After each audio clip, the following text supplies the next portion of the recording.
11 ఆమె లేదు ప్రభువా అనెను. అందుకు యేసు నేను శిక్ష విధింపను, నీవు వెళ్ళి ఇక పాపము చేయకుమని ఆమెతో చెప్పెను. ప్రార్థన చేసు. పరిశుద్ధుడా, పరలోకపు తండ్రి, నిత్యుడైన దేవ, ఇంతవరకు ఆరాధన ద్వారా నిన్ను ఘనపరిచాము, హెచ్చించాము. అది ఆచరణలో పెట్టుటకు మాకు సహాయం చేయము.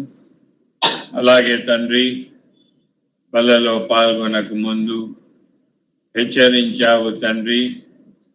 ఆ హెచ్చరికను మేము స్వీకరించి దాని తగ్గట్టుగా జీవించుటకు సహాయం చేయము. అలాగే 8-11 ద్వారా మాతో మాట్లాడి మమ్మల్ని బలపరిచి నైనా రాబో జీవితంలో మేము ఎలా ఉండాలో మాకు నేర్పించుమని. నేను కాదు ప్రభా, నువ్వు మాట్లాడుము. నా రమ్యమైన మాటలు కావు, నీ పరిశుద్ధ మాటలు మాట్లాడమని ముందున్న సమయాన్ని చేతికప్పగిస్తూ క్రీస్తు పేరట వేడుకొంచున్నాం తండ్రి. ఇక్కడ మనము చదివి మనందరికి తెలుస్తూ, ఒక స్త్రీ వ్యభిచారం చేసి పట్టుబడి యేసు ప్రభువుని ఇరికియాలని ఆయన యుద్ధకు తీసుకొని వస్తారు.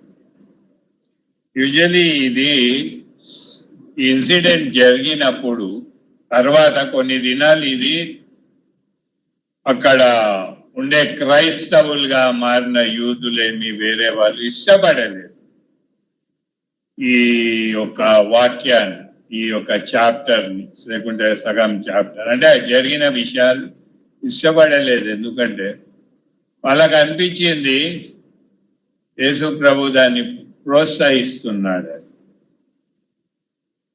అడల్టరీ అనేది ఎవరు ప్రోత్సహించారు, అది చాలా భయంకరమైనది. అలాగే ఇక్కడ కొన్ని దినాల తర్వాత వాళ్ళు దీన్ని ధ్యానించుటకు, బైబిల్లో ప్రచురం చేయుటకు చేసిన విధానంలో ఇది చాలా మన ఆత్మీయ విషయాలకు చాలా ఇంపార్టెంట్ సబ్జెక్ట్ అని నాకు అనిపిస్తుంది. సబ్జెక్ట్ అంటే మనము ఇది ఒక స్కూలే కదా, మనం నేర్చుకుంటున్నాం కదా. స్కూల్కి వెళ్ళాం అనేసి, స్కూల్ అంటే ఏమి? School spelling SCHOOL. అందరి పైన డాడీ స్కూల్కి వెళ్ళాం. స్కూల్ అంటే ఫుల్ ఫామ్ ఏమి?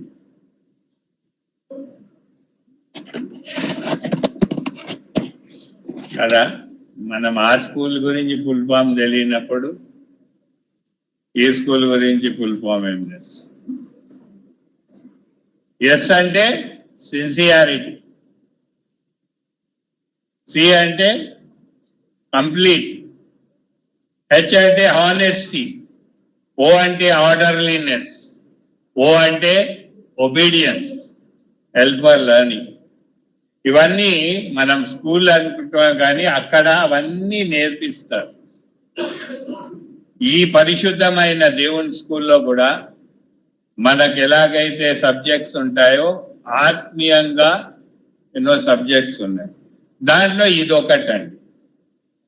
అయితే ఆమెను తీసుకొని వచ్చి నిలబడి ఇచ్చేసినప్పుడు అక్కడ యేసు ప్రభు, మీలో ఎవరు పాపం చేయలేదో వాళ్ళు ఆమెను రాయితో కొట్టండి.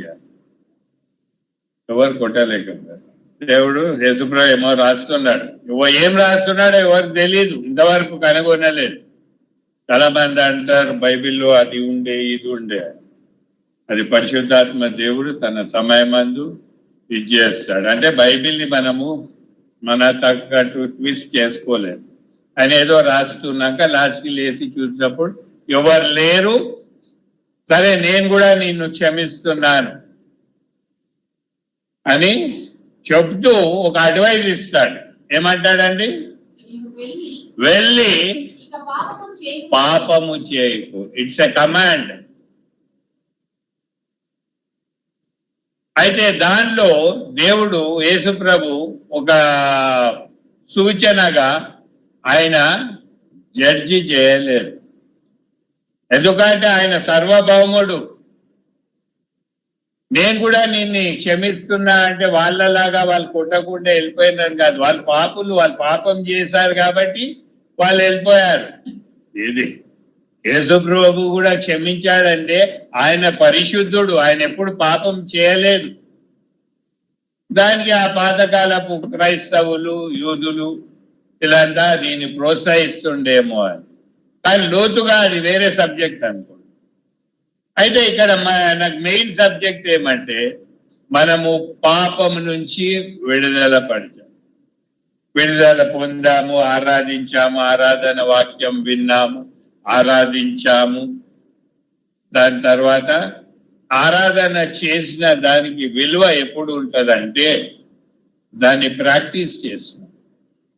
ఇప్పుడు విన్నాం కదా వాళ్ళకి ముందు, దాన్ని ప్రాక్టీస్ చేసినప్పుడు ఒక సంఘంలో వాటికి ఆరాధన చేసిన దాన్ని ప్రాక్టీస్ చేస్తేనే దానికి ఒక విలువ ఉంటుంది.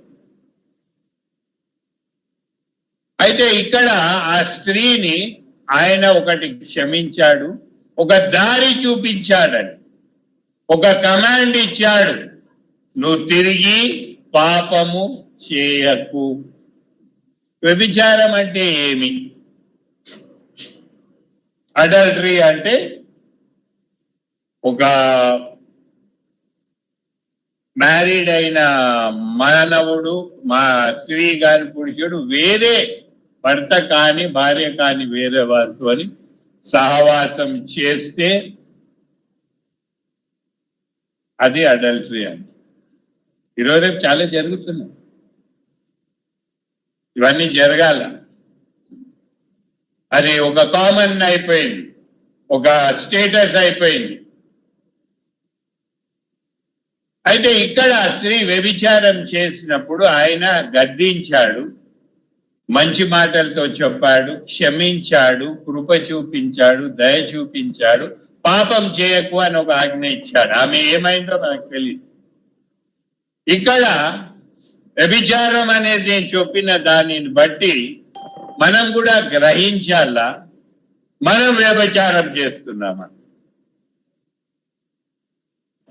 మన వ్యభిచారులమా ఆత్మీయంగా. ఎస్, మనం వ్యభిచారం చేస్తున్నాం. దేవుని యేసు ప్రభు అనే పరిశుద్ధ దేవుణ్ణి విడిచి లోకమనే సెకండ్ సెటప్ తట్టు మనం తిరుగుతున్నాం. అది నాకు కూడా వర్తిస్తుంది. అది నేను ఇక్కడ నిలబడి మాట్లాడుతుంటే నాకు కాదని.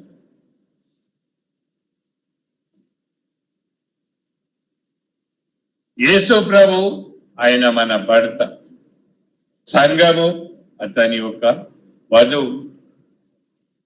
మన ప్రకటనలో చూస్తాం 21లో ఆయన దగ్గరికి దిగి వచ్చే ఆ సంఘం. అయితే వ్యభిచారంలో ఆమె పట్టుబడి విమోచన పొందినట్టు మనం కూడా విమోచన పొందినను మనము కొంచెము కనెక్షన్స్ పెట్టుకుంటున్నాం లోకంతో. పరిస్థితుల ప్రభావం అంటారండి, అది ఎక్స్క్యూజ్ కాదు. ఎస్ ఆర్ నో, అది తెగాలంటే తెగాల, లేకుంటే లేదండి. పరిస్థితుల ప్రభావం. పరిస్థితులు ఏమండి దేవుని కంటే ఎక్కువ పరిస్థితుల? నిన్న మా మనమడు కూర్చొని ఏమేమి తింటారంటే వి ఈట్ పోర్క్ అది ఇది అని. నేను అప్పుడు అన్నాను, నువ్వు పోర్క్ తినే వాళ్ళంతా దేవుని సంబంధులు. అక్కడ అరే they don't get no, we have to teach. No, they parent will that is different. They may be not knowing. అరే వాళ్ళు ఏమనుకుంటారు కాదు. అలాగే ఈ యొక్క వ్యభిచారము మనము లోకముతో చేస్తుంటాం. ఏమంటారంటే ఐజాయా 53, 54 ఎక్కడో నేను నీ భర్తను, ఆయన మనల్ని నిర్మించిన వాడు, ఆయన నుంచి మనం దూరం వెళ్తే మనం వ్యభిచారం చేస్తున్నాం. అందుకే హోషేయలో ఏమంటాడు 1వ అధ్యాయం 2లో, ఇజ్రాయెల్ ప్రజలకు నువ్వు పోయి ఓని చేసుకోమంటాడు, ఒక వ్యభిచారి. ఎందుకంటే అతని ప్రజలు దూరం అయిపోయారు. మనం ఎక్కడో దూరం అయిపోతాము, అయితాము. చాలా మంది ప్రార్థనలో నేను వింటుంటాను, మేము చేసి ఉంటాము.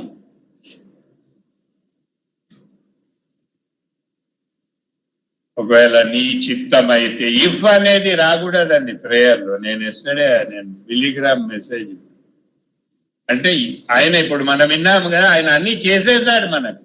మళ్ళా చేసేసి అన్ని సమకూర్చి ఆత్మీయంగా అన్ని చేసినప్పుడు మళ్ళా దానికి ఇఫ్ ఎందుకు వస్తుంది? నీ చిత్తం అయితే ఇది కానీ ప్రభు.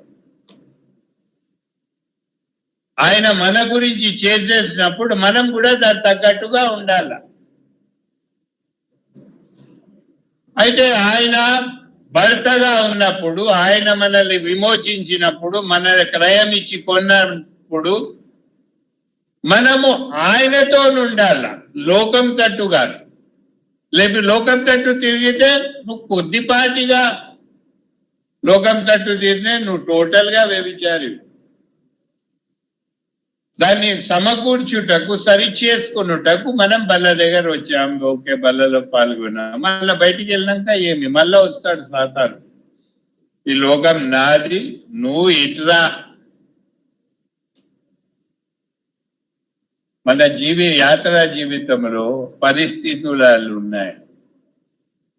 ఆమెకు చెప్పాడు, నువ్వు వెళ్ళు, పాపం చేయకు. ఆయన మంచితనం చూపించాడు, ఆయన కృప చూపించాడు. మనం చాలా మట్టికి లోకం తట్టు తిరుగుతాం. ఎందుకంటే పరిస్థితుల ప్రభావము, పిల్లల ప్రభావము, వాళ్ళ చదువుల ప్రభావము. మనం చూస్తాం ఎక్కడ, ఆదికాండం 19లో లోత్ భార్య ఏమైందండి? ఎందుకు అయింది? వచ్చు వెనుక ఏముంది అక్కడ? ఆమె బంగారం, వెండి, ఆస్తి, పిల్లలు. దేవుడి పిల్లలైతే వచ్చేసారండి. అది ఎంత? మన యాత్రా జీవితంలో కూడా మనము పిల్లల గురించి దేవుణ్ణి నెగ్లెక్ట్ చేస్తాం. ఒబీడియన్స్ స్కూల్ అన్నప్పుడు నేను చెప్పినా కదా, ఓ ఫర్ ఒబీడియన్స్, విధేయత ఆమె వెనుక తిరిగే కుండింటే ఏమైతుండే అండి? ఆమె కూడా, మనం మానవులు సారా పోలిన వారు, లోత్ భార్యను పోలిన వారు. ఆయన ముందట వెళ్తుండు. ఇంకోటి గొప్ప విషయం ఏం తెలుసా? అదే 19లో మీరు నిజం సరిగ్గా చదివితే అక్కడ వాళ్ళు ఏం చేశారు? దేవుని కృప ఎలాంటిదంటే ఆ మనుషులు వాళ్ళని పట్టుకొని, మనం కూడా యేసు ప్రభు మనల్ని పట్టుకొని బయటికి వేసి రక్తంతో విమోచించబడి మళ్ళా వాపస్ వచ్చింది.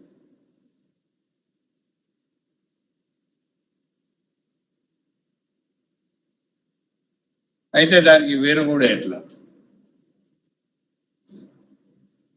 మన యాత్రా జీవితంలో యేసు ప్రభు కూడా ఒక సాదృశ్యంగా మానవునిగా వచ్చి మానవుడు కూడా చేయగలుగుతాడు అన్న డిసిషన్ తోనే వచ్చాడు. ఆ పట్టుదలతో ఆ దేవుని చిత్తం చేయాలని, మిమ్మల్ని రక్షించేదానికి ఒక్కటికే కాదండి, తండ్రి యొక్క చిత్తాన్ని చేయుట కూడా ఆయన వచ్చాడు. అయితే ఆయన ఎలాగైతే మనల్ని విమోచిస్తుంటే మనము లోతు భార్య వలె వెనుక తిరుగుతాం.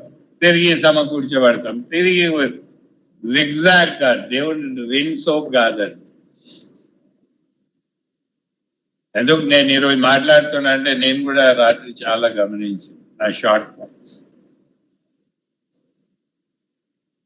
మన జీవితంలో మనకు ఒక అవకాశం ఇచ్చాడు దేవుడు.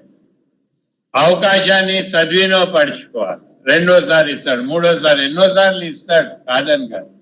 ఆయన కృప చూడండి. వాళ్ళ ఇద్దరు లోతు అతను భార్యను చేయబట్టుకొని నడిపిస్తే ఆమె వెనుక తిరిగింది.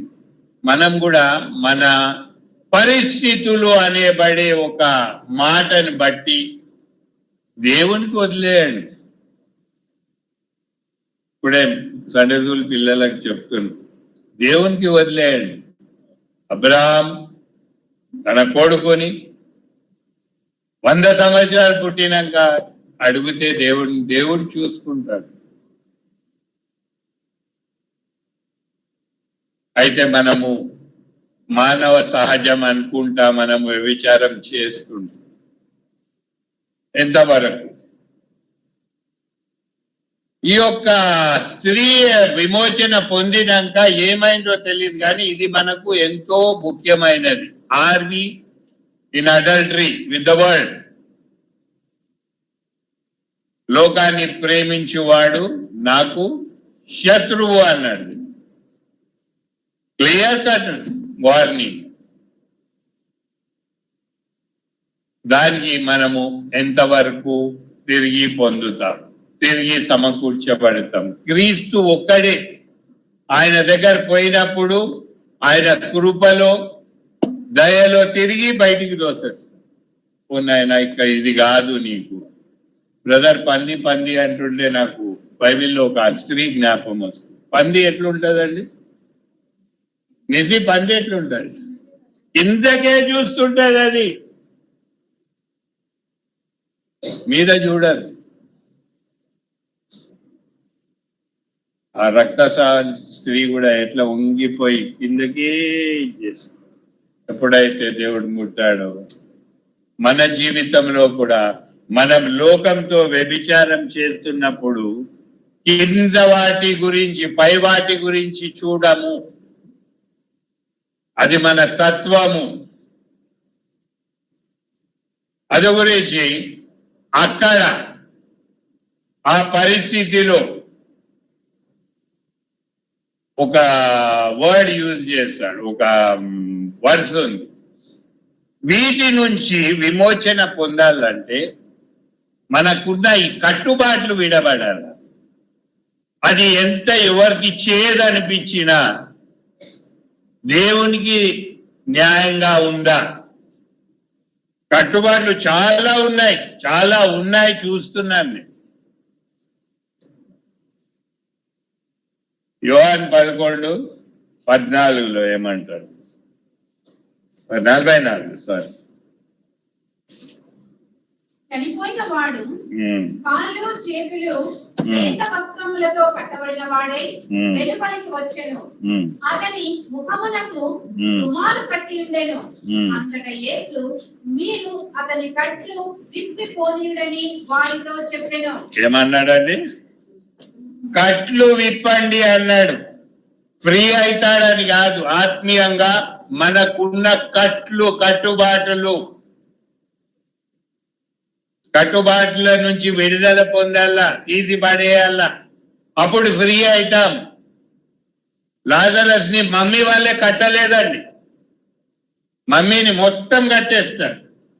దానికి మంచి అత్తారు పూసి ఫుల్ కట్టేస్తారు. ఏ కాలికి ఆ కాలు, ఏ దీనికి అది కట్టారు. యేసు ప్రభు ఫస్ట్ ఆజ్ఞేస్తారు ఆయనని కట్లు విప్పండి. మన జీవితంలో కూడా ఎన్నో కట్టుబాట్లు, దేవుని సన్నిధికి రావాలంటే ఎన్నో కట్టుబాట్లు ఉంటాయి. ఏదో ఒక ఎక్స్క్యూజ్ ఉంటుంది. ఆ కట్టుబాట్ల నుంచి విడుదల పొందినప్పుడే మనము ఎదిరించగలుగుతాం. అరే నా భార్య నన్ను పోషిస్తూ నేను ఎదిరిస్తే ఏమి? చూచుకునేవాడు మీద ఉన్నాడండి. నా భర్తనని నేను అనటంలే, రిటాలియేట్ కాండి, ఎదిరించండి అని. ఏది తప్పో ఏది ఒప్పో దాని గురించి మనం ఆలోచించాలి. మనకున్న కట్టుబాటు. కొంతమంది శుక్రవారం డబ్బులు ఇయ్యరు, కొంతమంది బయటికి పోయేటప్పుడు ఏదో ఆచారాలు ఉంటాయి. మొన్న నేను అంటే తప్పుగా అర్థం చేసుకోగానే మొన్న పిల్లోడు వెంకట లక్ష్మి అన్న ప్రసాదం వాళ్ళకి తెలియదని చిన్న చిన్న ఆచారాలు, ఆ కట్టుబాట్లు మనం తెలిసి చేస్తాం. ఈ కట్టుబాట్ల నుంచి విమోచన పొందినప్పుడే మనము ఈ యొక్క వ్యభిచారం నుంచి దూరంగా ఉంటాం. ఒక నిర్ణయం యేసుప్రభు నిర్ణయించాడు, నేను వెళ్ళాలా, నా పిల్లల్ని రక్షించాలా, నా ప్రజల్ని రక్షించాలా అని వచ్చాడు, చేశాడు, విజయం పొందాడు, తండ్రి కుడి పార్శ్వన కూర్చు. మన జీవితంలో కూడా ఆయన కుడి పార్శ్వన కూర్చోవాలంటే అర్హత అనేది ఈ యొక్క చావు ఇవి బయటికి రావాలి. పాపంలో 3 పాపం ఒకటి, పరిశుద్ధత ఒకటి. అన్నిటికంటే డేంజర్ ఏమంటారండి, నిర్జీవ కార్యాలు. అది 6లో ఎక్కడ ఉంది, హిబ్రూ 6లో, హిబ్రూ 6:1, 6:1. కాబట్టి నిర్జీవ క్రియలను విడిచి మారు మనస్సు పొందుటయు, దేవుని అందరి విశ్వాసమును, బాప్తిసములను కూర్చిన బోధయు, హస్త నిక్షేపణములను, మృతుల పునరుద్ధానమును, నిత్యమైన తీర్పును అను పునాది మరలా వేయక, క్రీస్తుని కూర్చిన మూలోపదేశము వాని సంపూర్ణ నొట్టకు సాగిపోదుము. ఇక్కడ చాలా మంది వారి వచనాన్ని తప్పుగా అర్థం చేసుకుంటారు. మళ్ళా రక్షణ పొందాలా, మళ్ళా ఇది కావాలా. కాదండి, మనకి ఇచ్చిన దాన్ని డిస్ట్రాయ్ చేసుకోకండి అంటున్నాడు అక్కడ. మనకి ఇచ్చిన ఆ యొక్క ఎన్నున్నాయాడా, ఎన్నున్నాయమ్మా, 6 ఉన్నాయా? 6 ఉన్నాయి. ఒకటేమి, మారు మనసు, విశ్వాసము, బాప్తిజము, హస్త నిక్షేపణ, ఓకే, మృతుల పునరుత్థానము. 6 విషయాలు ఉన్నాయి. ఇది క్రిస్టియన్ లైఫ్ లో ఇంపార్టెంట్. ఆయన అనటం లేదాన్ని మళ్ళా మీరు పొందండి అని. ఆ ఇచ్చిన దాన్ని ఆయన ఒకటేసారి చేస్తాడు, మళ్ళా చేయడు, మీరు చేసుకుంటారు. దాన్ని డిస్ట్రాయ్ చేయకండి, దాన్ని భద్రపరచుకోండి. ఎట్లా భద్రపరుచుకుంటారు? నిర్జీవమైన కార్యాలు, పాపము, పరిశుద్ధత, నిర్జీవ కార్యాలు, ఇవన్నీ ఒక ఇదండి. మనం వ్యభిచారం ఎందుకు చేస్తున్నామంటే మనం కట్టుబాటులో ఉన్నాము. ఆ కట్టుబాట్లను బట్టి మనము ఈ నిర్జీవ కార్యాలు, లైఫ్లెస్ థింగ్స్, అంటే భ్రష్టత్వం లాంటి జీవితం, అది చాలా డేంజర్ అండి. అది ఎట్లుంటదంటే, ఒక కుష్ఠ రోగి మంచి డ్రెస్ వేసుకొని ఒక ఆపిల్ పండు ఇచ్చే, నీకు బయట కనిపించదు, లోపల ఉండేది బయట ఎక్స్టీరియర్. చాలా మంది ప్రసంగికులు ఫుల్ సూట్లు వీట్లు వేసుకొని బోధలు చేస్తూ, చాలా మంది ఐప్యాడ్లు పెట్టుకుంటారు, చాలా మంది రాసుకొని డైరీలో వస్తారు. అఫ్కోర్స్ కొంతమందికి మర్చిపోతారని రాసుకున్న దానిలో ఏమి తప్పు లేదు, కానీ వారిని షో ఆఫ్ బయట నుంచి, కానీ లోపట నిర్జీవ కార్యాలు. ఎట్లుంటాయి నిర్జీవ కార్యాలు? తీతు 1:15-16 ఏమన్నాడు?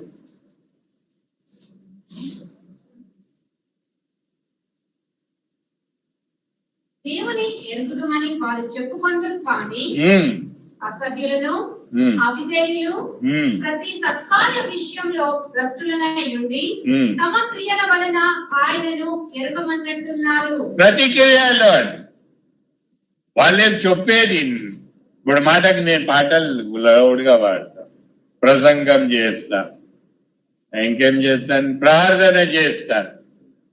అది నేను మెప్పు గురించి చేస్తాను.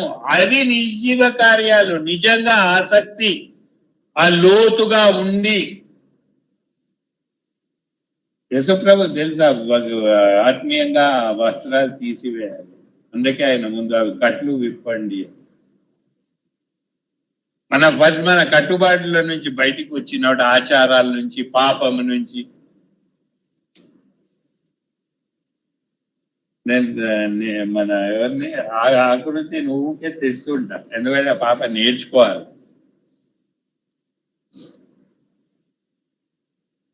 మనం కొన్ని తెలియనప్పుడు పిల్లలకు నేర్పియాలి.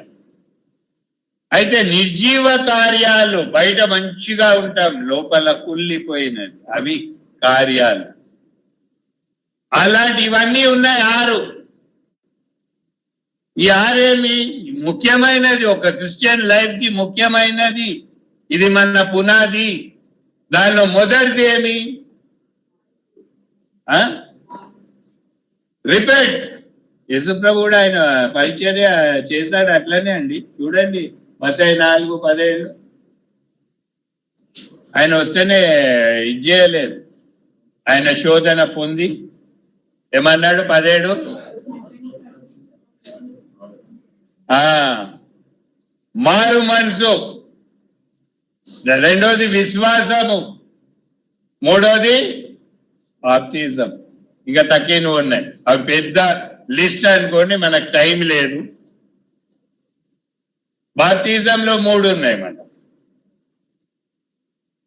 దేవునిలో బాప్తిజం, వాటర్ బాప్తిజం, పరిశుద్ధాత్మ బాప్తిజం. అయితే దీనికి సూత్రము మెయిన్ మారు మనసు, పాప క్షమాపణ.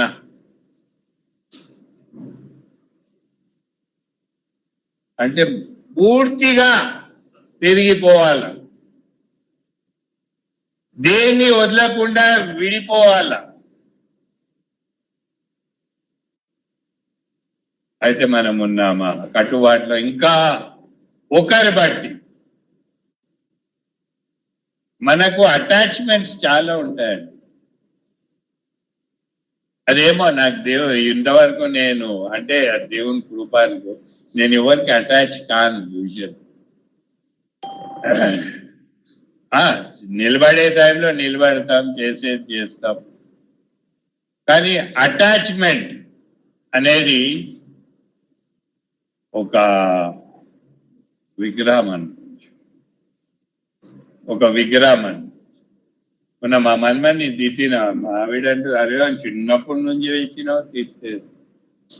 చిన్నప్పటి నుంచి పెంచితే మా బిడ్డ నేను చాలా ప్రేమిస్తాను. కానీ ఎక్కడ ఇప్పుడు నేను ఏదో ఒక మాట అన్నందుకు 1 year వరకు ఆ పాపతో నాకు సరైన మాటలు లేవంటే చెప్పినప్పుడు మీ will pray will this at the same time ఏది సరి చేసుకునే వరకు వాళ్ళు చేసుకోవాలి. అరే నేను ఇది తప్పు చేశా కాబట్టి ఇది చేస్తా.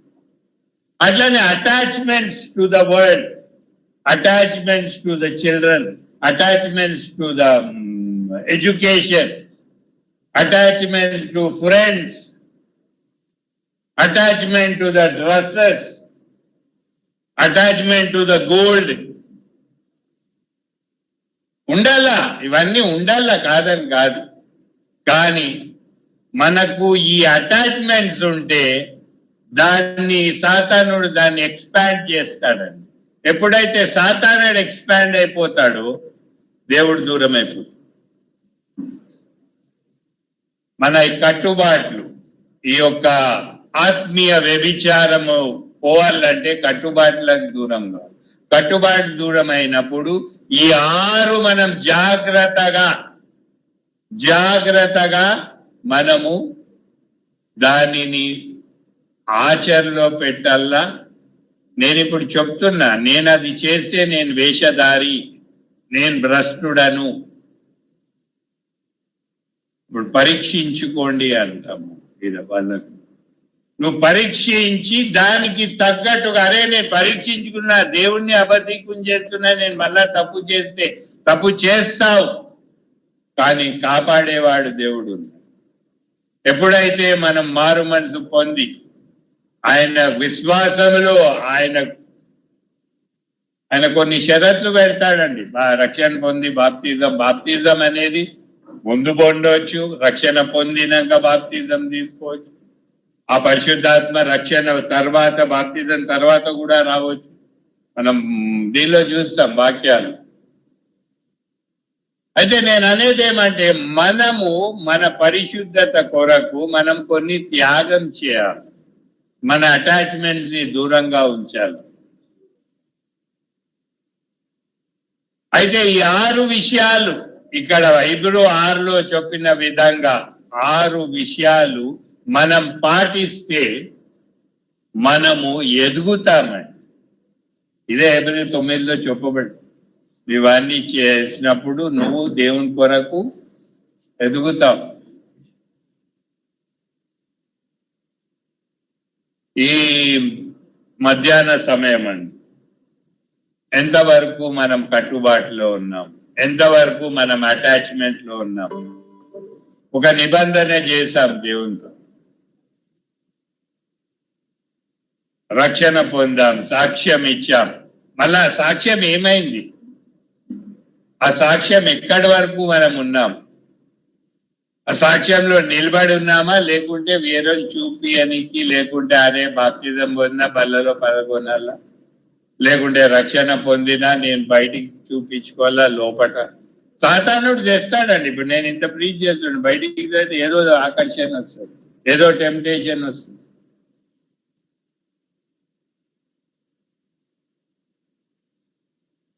ఒకసారి మనం పరీక్ష ఉంది, ఎందుకంటే ఇట్స్ అ డెలికేట్ సబ్జెక్ట్.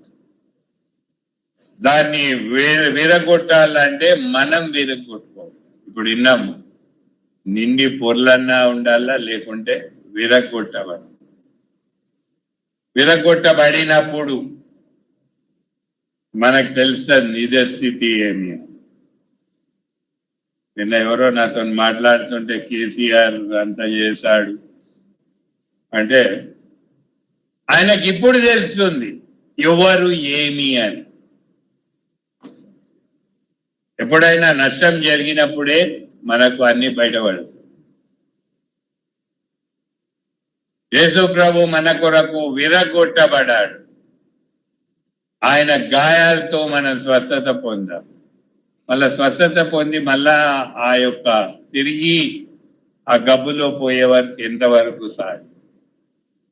ఎందుకంటే మనకు ఆత్మీయ విషయాల్లో, ఎస్పెషల్లీ బైబిల్ స్టడీలో, నేను అటెండ్ కాకపోవచ్చు కానీ సండే బైబిల్ స్టడీలో మా రికార్డింగ్స్ విన్నప్పుడు చాలా ఇట్స్ యూస్ఫుల్. దేనికి? ఆత్మీయతకు. శరీరం గురించి అంత పట్టించుకోని అవసరం లేదు. ఎవరు పట్టించుకుంటారంటే అరే నాకేమైపోతుందో, నిరీక్షణ లేని వారు. గాయాలు అయితే డాక్టర్ దగ్గర పోతాము, అరే ఏమైపోతుందో. ఆయనకు తెలుసు ఎప్పుడు నిన్ను పిలవాలి. అయితే మనం ఇంకా దేవునితో ఉన్నామా, లేకుంటే దేవుని నుంచి ఇజ్రాయెల్ ప్రజ వలె దూరంగా అయిపోయామా? వ్యభిచారం చేస్తుంది. ఆ వ్యభిచారం మనకు కట్టుబాట్లుగా. లాజర్ కట్లు విప్పినాకనే ఆయన బల్ల మీద యేసు ప్రభుతో కూర్చొని పూజించాడు. అది మనం యేసు ప్రభుతో పూజిస్తున్నామని నమ్మకంతో మనం బల్లమిలో చేయాలి. యేసు ప్రభు నాతో ఉన్నాడు, ఎందుకంటే ఇదే బల్ల మనకు దేవునితో ఆయన వచ్చినప్పుడు ఆయనతో కూర్చొని పూజించే ఆ యొక్క ఇది కావాలంటే మనం మొదటిదిగా ఆత్మీయ వ్యభిచారం నుంచి బయటికి రావాలా. రెండోది లోక కట్టుబాట్ల నుంచి. అఫ్కోర్స్ నేను చెప్పేది ఈజీ అండి, కానీ ఎదుర్కొంటున్న పరిస్థితులు వేరేగా ఉంటాయి. అట్లానే అది కాదు. నేను ఎవరితోనో మాట్లాడుతున్నా, ఏం చేద్దా మా అబ్బాయి విషయం ఏమో పరిస్థితులు కాదు, వాడు చేసుకుంది. మా పెంపకం సరిగా లేదు, నేను అప్పుడు సరిగా లేను. We have to accept it. వాడు అక్కడ పోయినాడు, ఇష్టపడాడు, చేసుకున్నాడు. మనం సరిగ్గా ఉండింటే అది జరగకపోతుంది. ఎప్పుడు చెప్తుంటారు, ఒక వ్యక్తి చనిపోయినాక